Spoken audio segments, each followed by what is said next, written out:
One of the games that we all love has to be baseball, and you're probably watching this tutorial in the midst of Olympics Tokyo 2020, and baseball is in this Olympics.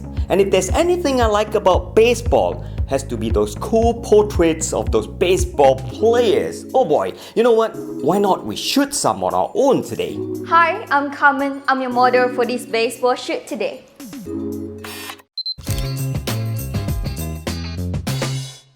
That's a beautiful post, Carmen. But we have a green screen to deal with. Let's learn the step-by-step of how to do this. Oh great, Carmen's got her mask on. I can have mine off now. The step one to doing a green screen shoot is to make sure that you select your background first. So after searching on the internet, I get a shot like this. There's a guy in there. Well, easy. We just content aware him away with my Photoshop. And this is what we have. Even though there's imperfection at the background now, it doesn't matter because Carmen's going to be here. So that's step one. We now have to worry about where to light up the main light. I'm doing this in the studio, so you always need to have a main light. So the main light is going to be here. So I'm putting a studio lights here with a big modifier. It doesn't matter whether you have a softbox, an umbrella, or whatever. The choice of where to put the light is really important. I can see that Carmen parts her hair a little bit on the left-hand side there. And then if you look at the background, I can always see that the light is a little bit brighter on this side of the background. So the choice is here. It's a studio light which is 600 watt per second. How much light to set on this light depends on my F value. Let's look at the background. This blur here looks like an f4 blur on a long lens. So I'm going to be using f4, which means that this light cannot be strong at all. Which means I have to bring this down all the way I can, the lowest power. And in fact, I'm going to move this light to the back. And here's the thing about your modifier. Don't point it direct, it's going to look like a studio light. For crying out loud, this is a shoot in a baseball stadium, which means that the light has to be natural lighting. I try to emulate this by turning this the best I can this way. Let's take a test shot and see how that looks like. 1, 2, good. So I took the shot. But here's an important tip. Don't be contented because your lighting can be just too good and it's going to end up like a fake green screen shoot. So this is what I got after extracting Carmen from the green screen. You can head on and check this episode here on YouTube or sign up to my premium courses where we fully go through with you step by step how you can remove green screen realistically. And speaking of premium courses, we are having a promo now which is just $29 for the whole year. This is one of the best deals in photography learning. It's a multi-genre e-learning photography that covers lighting, camera, composition, video, stock photos. Whatever that you want to learn and get started with photography correctly, Premium Courses has it. So hurry, sign up to Premium Courses now at just $29 for the whole year. And back to Carmen now. As you can see, this is the best way to check how realistic it is. So I pasted Carmen onto the background. Well, here's what I found out. That Carmen's lighting is just way too good for an outdoor shoot. So as you can see that the background is somewhat dark and Carmen is so well lit. Well, if you really look at a natural lighting shoot like this, you will notice that there's shadow on this side of the face. So well, how do I overcome this? Simple. Just take this huge light.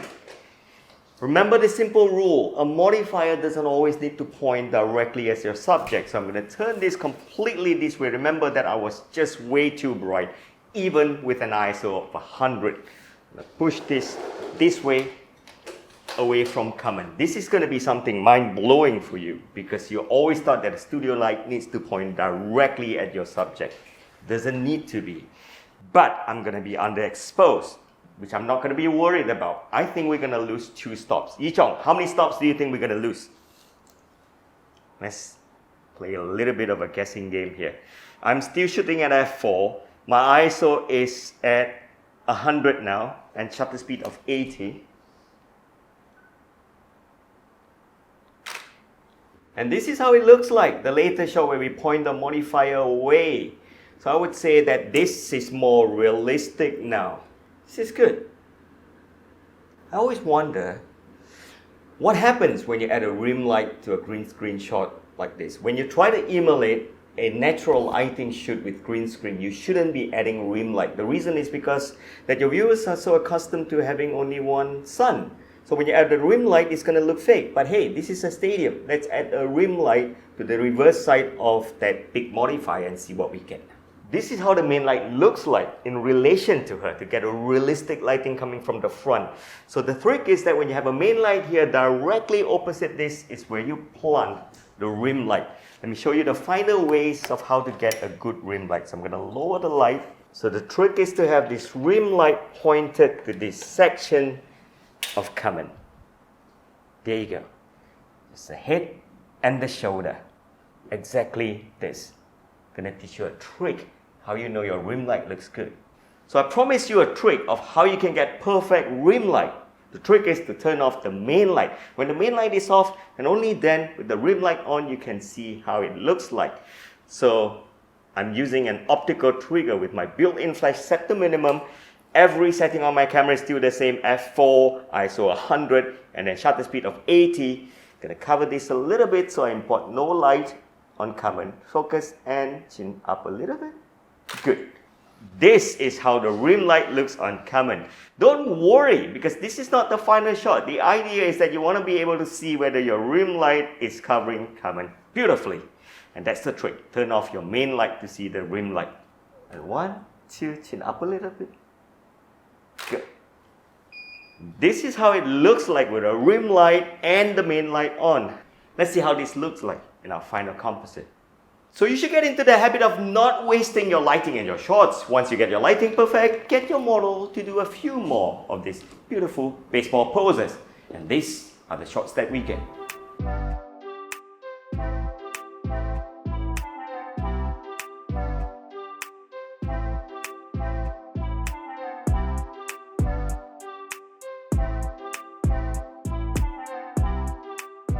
Okay, come and leg wider a little bit.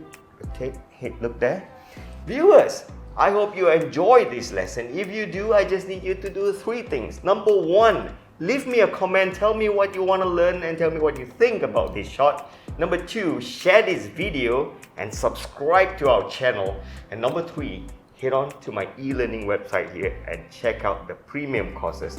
Look at the price, it's $29 US for the whole year, and every week you're gonna get good lessons like this. In fact, this is the second shot that we're gonna do. I'm gonna take a light here and put it exactly behind Kamen, and with the green screen shot, we're gonna get shot like this. And hey, don't forget to subscribe and like this video. Hey, hold the pose. Yeah, we don't beat up models on Tuesdays. You know what? Come on, you really got to stop wearing your brother's baseball shirt here in the studio, you know? There's so much of clipping. Take a look at the back here. Okay.